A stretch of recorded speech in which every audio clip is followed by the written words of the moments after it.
ഉത്തര Korea Russia ഉച്ചകോടിയിൽ അസംതൃപ്തി പ്രകടിപ്പിച്ച് ദക്ഷിണ കൊറിയൻ ഭരണകൂടം രംഗത്ത് വന്നു.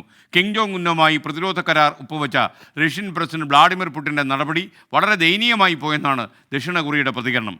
കരാറുകൾ ഒപ്പിട്ട സാഹചര്യത്തിൽ യുക്രൈനിലേക്ക് ആയുധങ്ങൾ അയക്കുന്ന കാര്യവും അവർ പരിഗണിക്കുന്നതായി വിവരം ലഭിക്കുന്നു.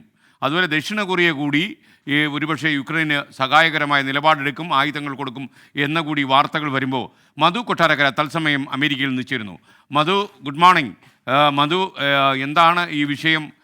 യഥാർത്ഥത്തിൽ ദക്ഷിണ കൊറിയ കൂടി ഉത്തര കൊറിയക്കെതിരെ യുക്രൈനിൽ അണിചേരാൻ നിന്നാൽ അത് വലിയ ലോക സമാധാനത്തിൻ്റെ ഭീഷണിയാകില്ലേ? തീർച്ചയായിട്ടും അതൊരു ഭീഷണിയാകും. പക്ഷേ SK വിജയകുമാർ പറഞ്ഞ കമന്റ് സാറ് കണ്ടില്ലെന്ന് തോന്നുന്നു യൂട്യൂബില്. എന്താണാവൂ? 100 കഴിഞ്ഞ് തിരിച്ചു വരുമ്പം സാറിന്റെ വയറ് വീർത്തിരിക്കുന്നത്. അതെ 100. അതെന്താണെന്നറിയാമോ? അതിനിടയിൽ ഒരു സംഭവം നടക്കുന്നതുകൊണ്ട് തീറ്റി. ഓക്കെ സാറേ, അപ്പം വാർത്തയിലേക്ക് വന്നു കഴിഞ്ഞാൽ സാറേ, റഷ്യൻ പ്രസിഡന്റ് വ്ളാദിമിർ പുടിനും അതുപോലെ ഉത്തര കൊറിയൻ ഭരണാധികാരി കിം ജോങ്ങുമായി ഈ പരസ്പര സഹായത്തിനായി അവര് ഒപ്പുവെച്ച കരാറുകളുടെ വിശദാംശങ്ങൾ ഇപ്പം പുറത്തു വരാൻ തുടങ്ങിയതോടുകൂടി ഇതിന്റെ ഇമ്പാക്ട് ലോകരാജ്യങ്ങളിൽ കാണുവാൻ തുടങ്ങിയിരിക്കുകയാണ്. ദക്ഷിണ കൊറിയയാണ് ഈ ഒരു രീതിയിൽ ആദ്യം മുന്നോട്ട് വന്നിരിക്കുന്നത്. കരാറിനെ അപലപിച്ചുകൊണ്ട് South Korean president Yoon Suk പറഞ്ഞിരിക്കുന്നത് തങ്ങളുടെ രാജ്യത്തിന്റെ സുരക്ഷയ്ക്ക് ഇത് ഭീഷണിയാണെന്നും ഐക്യരാഷ്ട്ര സഭയുടെ സുരക്ഷാ കൗൺസിൽ പാസാക്കിയ പല പ്രമേയങ്ങളുടെയും ഒരു ലംഘനമാണ് ഈ കരാറുകൾ എന്നാണ് പറയുന്നത്.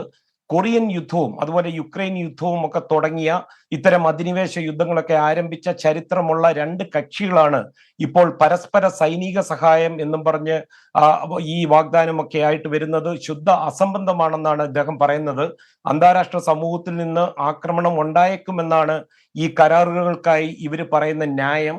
അതുപോലെ മോസ്കോ തന്നെ വോട്ടിട്ട് പാസാക്കിയ UN പ്രമേയങ്ങളുടെ ലംഘനമാണ് ഇപ്പോൾ നടന്നിരിക്കുന്നതെന്നാണ് ഇന്ന് ന്യൂയോർക്കിൽ ദക്ഷിണ കൊറിയൻ വിദേശകാര്യ മന്ത്രി ഇതിനോട് അനുബന്ധിച്ച് പറഞ്ഞിരിക്കുന്നത്. റഷ്യൻ അധിനിവേശത്തെ ചെറുക്കുവാൻ യുക്രൈന് ആയുധങ്ങൾ നൽകുന്ന കാര്യം ഇപ്പോൾ ഉത്തര കൊറിയ പരിഗണിച്ചുകൊണ്ടും ഇരിക്കുകയാണ്.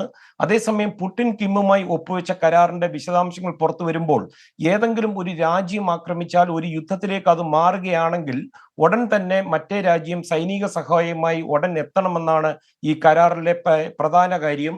ഇത് രണ്ട് രാജ്യങ്ങളുടെയും നിയമങ്ങൾ ലംഘിക്കാതെയും അതുപോലെ ഐക്യരാഷ്ട്ര സഭ അനുശാസിക്കുന്ന ആർട്ടിക്കിൾ 51 പ്രകാരമുള്ള സ്വയം പ്രതിരോധത്തിന്റെ ഭാഗമായിട്ടായിരിക്കണമെന്നാണ് കരാറിൽ പറയുന്നത്. SK. ഓക്കെ, താങ്ക് യു മധു കൊട്ടാരക്കര. എന്തായാലും വളരെ ഭീതി പരത്തുന്ന ഒരു ഉടമ്പടിയാണ് ഈ ഉത്തര കൊറിയയും റഷ്യയും തമ്മിൽ ഒപ്പുവെച്ചിരിക്കുന്നത്. ഉത്തര കൊറിയയും ദക്ഷിണ കൊറിയയും എത്രയോ പതിറ്റാണ്ടുകളായി നീളുന്ന വൈരം നിലനിൽക്കുന്ന സമയത്താണ് ദക്ഷിണ കൊറിയ കൂടി യുക്രൈനെ സഹായിക്കാനെത്തുമെന്ന വാർത്തകൾ വരുന്നത്. എന്തായാലും ലോക സമാധാനത്തിന് കടുത്ത ഭീഷണി ഉയർത്തുന്ന രീതിയിലാണ് റഷ്യയുടെ മുന്നേറ്റം. മറ്റുള്ള രാജ്യങ്ങളുടെ സ്ഥലങ്ങൾ പിടിച്ചെടുക്കുക എന്നുള്ള ഉദ്ദേശത്തോടുകൂടി റഷ്യ ആരംഭിച്ച യുദ്ധം ഒരു രീതിയിലും അവസാനിപ്പിക്കാൻ കഴിയാത്ത സാഹചര്യം വന്നപ്പോൾ റഷ്യ മറ്റുള്ള അടവുകൾ എടുക്കുന്നു എന്ന് വേണം മനസ്സിലാക്കാൻ.